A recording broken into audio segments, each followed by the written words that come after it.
Star Citizen has officially crossed $1 billion in crowdfunding, according to their crowdfunding tracking website, thanks to sales of a new $5,000 ship that is not in the game yet.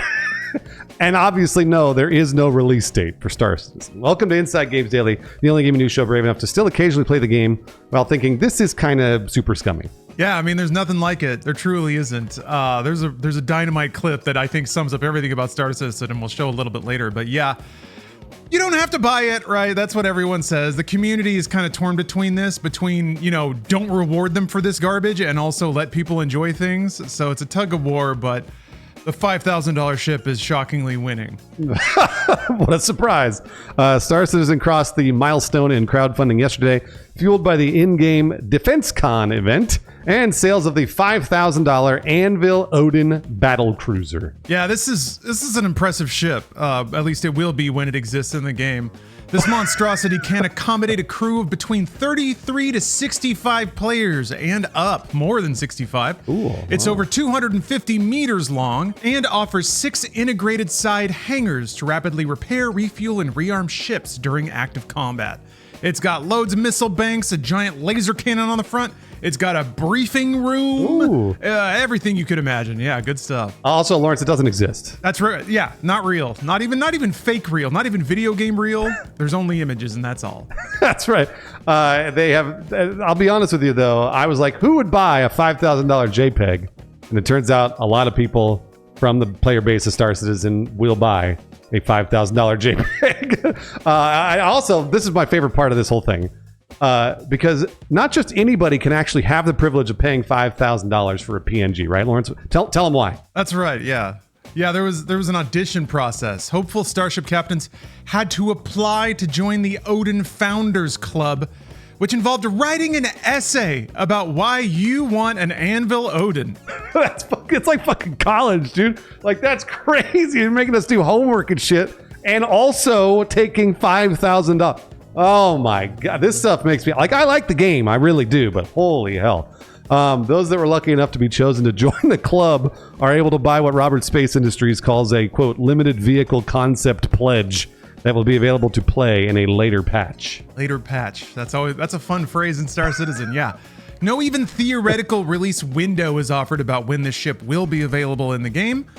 In the meantime, though, Odin purchasers will get a loaner vehicle until this ship is available. Currently, the loaner vehicle is the Aegis Idris P, which seats a paltry 28. If you got your Odin crew, all 65 of you ready to go, some people are just going to have to wait on the docks. That sucks.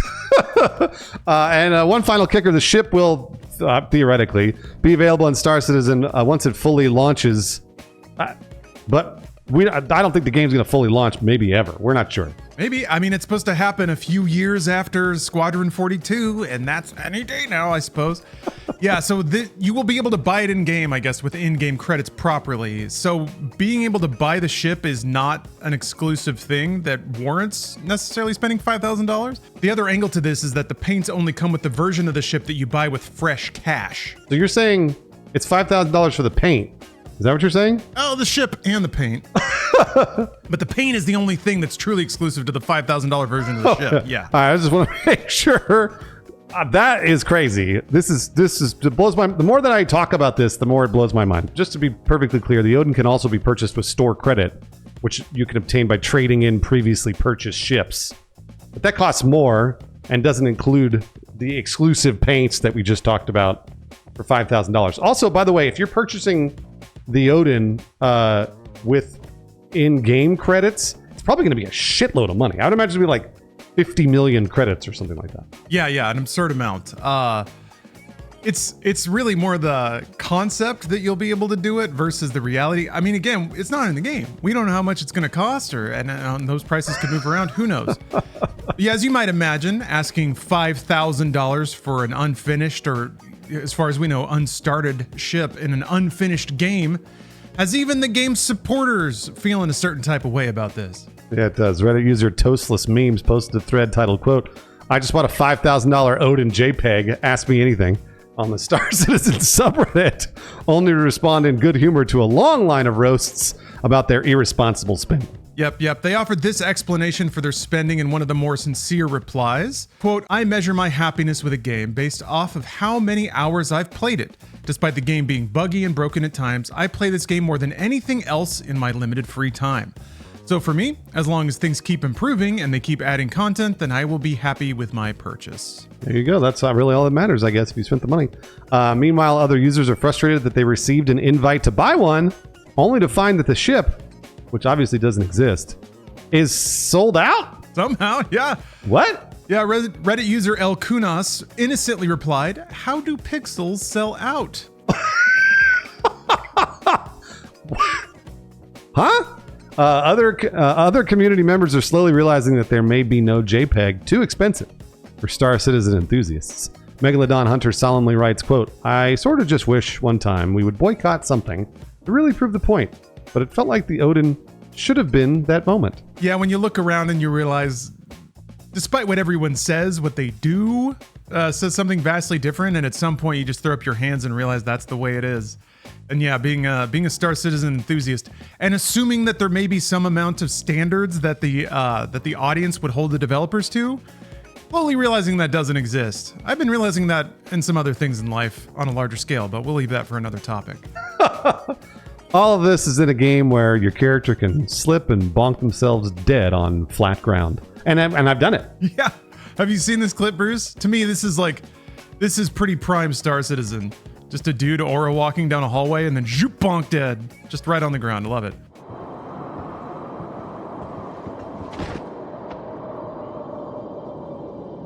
No, yes, I have seen. I did watch this clip. The defense con banners and everything. You are incapacitated. Oh man. Can't get enough of it. How about a release date for this game that was originally intended to launch over a decade ago? I think they originally said 2014. Oh, Chris. Oh, we've come so far. No. There's no release date, Lawrence. Aw. No, come on, stop it. Now, I was just doing some research into Squadron 42, because this is my favorite thing that Star Citizen apologists say over and over. Whenever you say this game's never coming out, they always go, but Squadron 42! So Squadron 42 has been pushed many, many times. I mean, we're talking 2015 was the original release date for Squadron 42. Chris Roberts just recently said 2026 was the release date. However, he did just release a quote just a few months ago, or I think maybe a few weeks ago. That was something to the effect of, well, we were going to release Squadron 42 at the end of this year, but GTA 6. So he's blaming the Squadron 42 release date push to 2027 on GTA 6. Yeah, I was gonna say we're a little bit theoretically closer to Squadron 42's launch. And if you're unfamiliar, by the way, this is the single-player narrative campaign that's set in the world of Star Citizen. It's kind of a separate product that's alongside Star Citizen. It's going to feature the performance talents of Mark Hamill, Gary Oldman, and Gillian Anderson, among others. But yeah, like Bruce was saying, it also doesn't have a release date, doesn't even really have a projected release date. They said in, I think in 2024, that it was very definitely going to launch in 2026. I think that was the same year they said it was feature complete. No, wait, 23 I think is when it was feature complete. So it's been feature complete for 3 years. It was supposed to come out in 26, but apparently GTA is just elbowing it right out of the way into 27. Hey, what can you do? We like to talk about Squadron 42 here. There's a lot to talk about because they've been talking about this as much as the game. In a Variety interview commemorating the game's $1 billion in funding, Cloud Imperium Games founder and CEO Chris Roberts said of Squadron 42 that, quote, we're right at the end now. We're in the closing stages, and it's coming together really well. Roberts later says the team is imminently closer to launch, while still not offering any speculative timetable. So, what is it? Is it what? Is it when? Is it this? Just put it out if it's done. Who cares about GTA 6? People will play Squadron 42. It's been around for 10 years. We've been talking about this. Yeah, I agree. And also, if Star Citizen has proven anything, it's that their consumers are immune from anything else. I guarantee you people that are interested in Star Citizen, based on the fact that they're buying a $5,000 JPEG, will happily buy Squadron 42 and GTA 6 in the same month if they have to. But hey, let Roberts say whatever he's got to say. Speaking of, Robert's had a lot of words about Squadron 42. I'm excited. Bruce, I think you ought to read this because I know how much you love. He makes a creative allusion here that I think will really set your world on fire. I really do enjoy listening to Chris Roberts talk about how much money he's made, but accidentally. he's always talking about like the game and how much he loves it and all that other bullshit. But the undercurrent is, I can't believe how much money I keep making.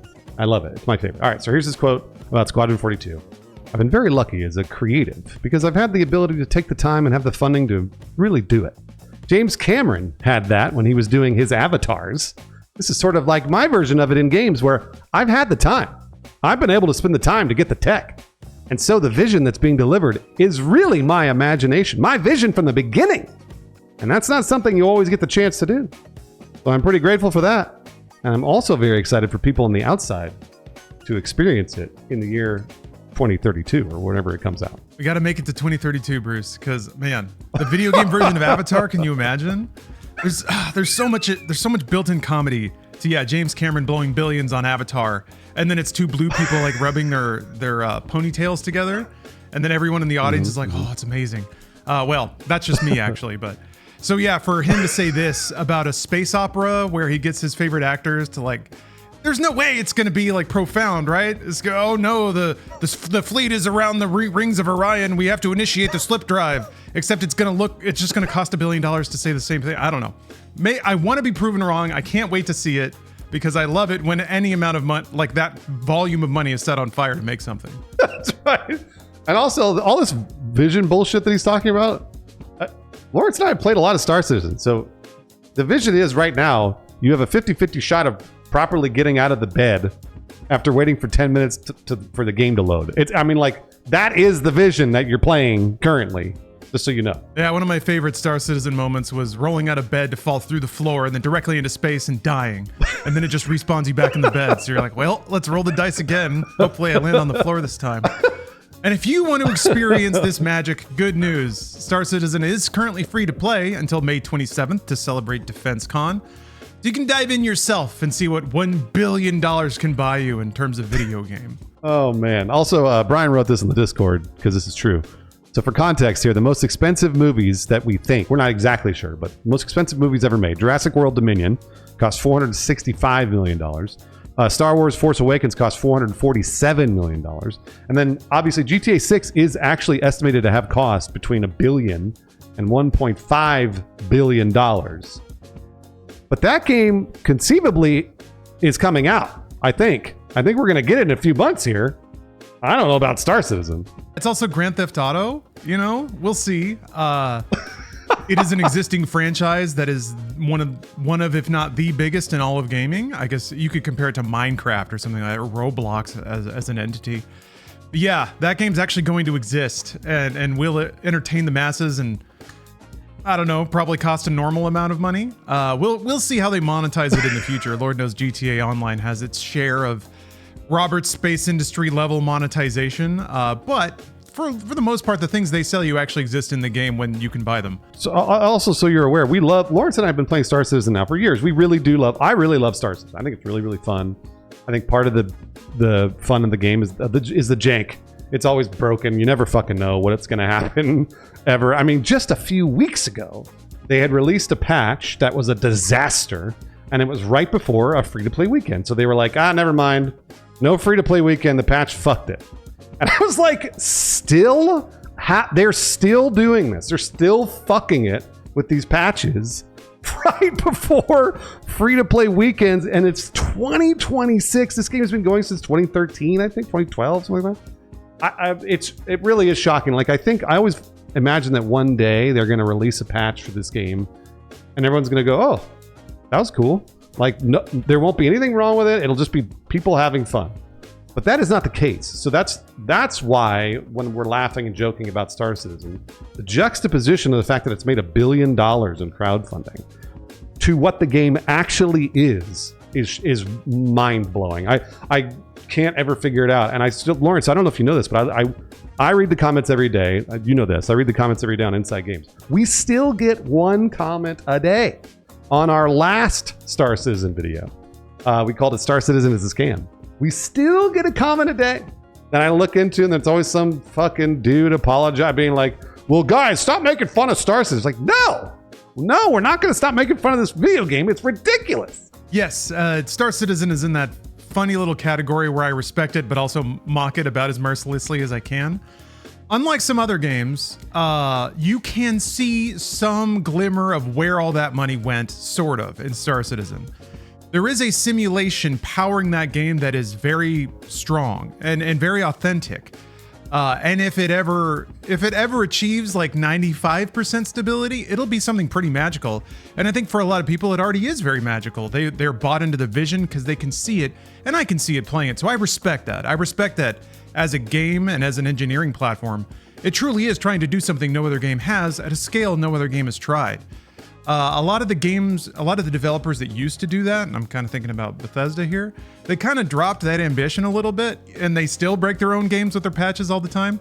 So Star Citizen, in exchange for breaking their game all the time and asking for loads of money in exchange for nothing, at least there is ambition behind it all. There is an ambition to achieve something, and when you play the game, you can kind of see that ambition start to shine through.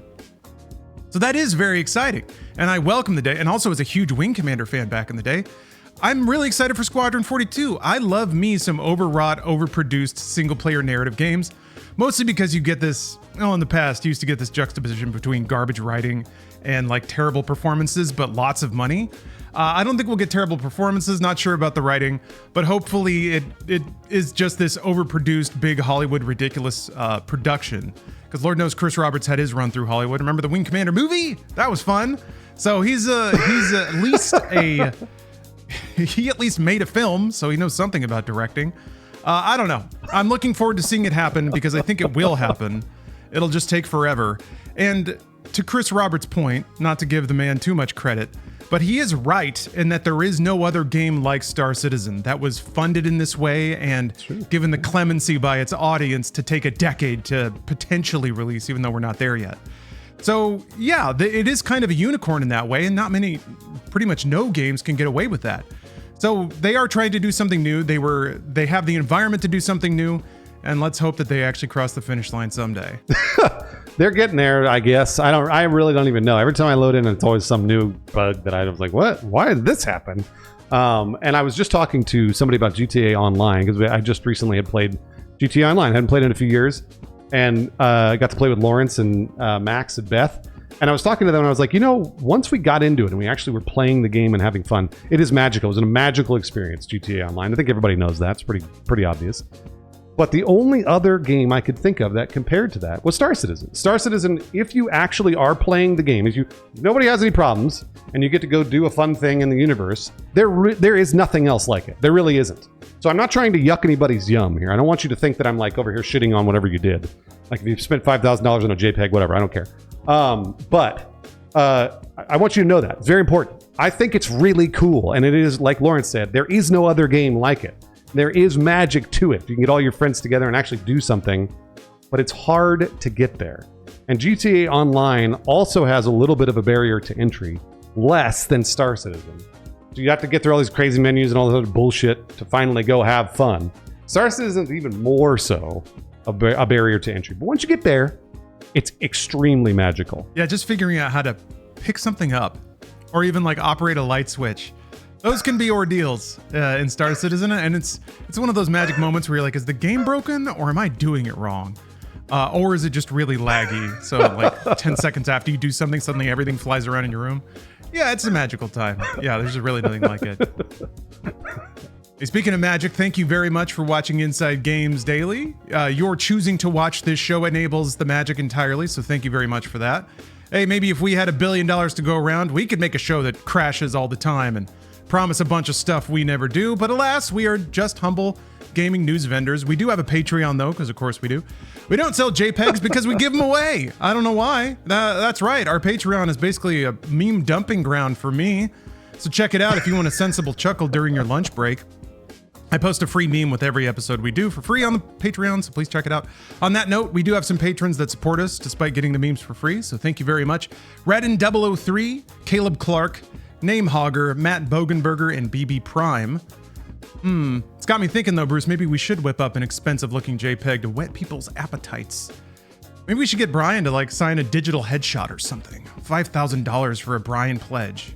Think that could fly? Hold on a second. I think I'm drawing myself a cool ship. This is a once in a lifetime, and I imagine this is like an NFT, right? Like there is only one of these, and I'm going to give it to you, Lawrence, and I'm going to send it to my editor, and that's it. Okay, that's very important. Limited edition, one of two. This is a limited edition. Let me see if I didn't lose it, did I? Please tell me I didn't lose it. I just made it. All my ship's gone. Somebody help. Hold on a minute. I just made it. There it is. Okay, good. Thank God. That was. And it's the real Star Citizen experience. There it is. Ooh, yeah, nice. It's got that custom the exclusive paint job costs an extra $1,000, but that's only for you and our editor. And then if you're watching the episode, don't you dare screenshot it, you motherfuckers. Don't you dare.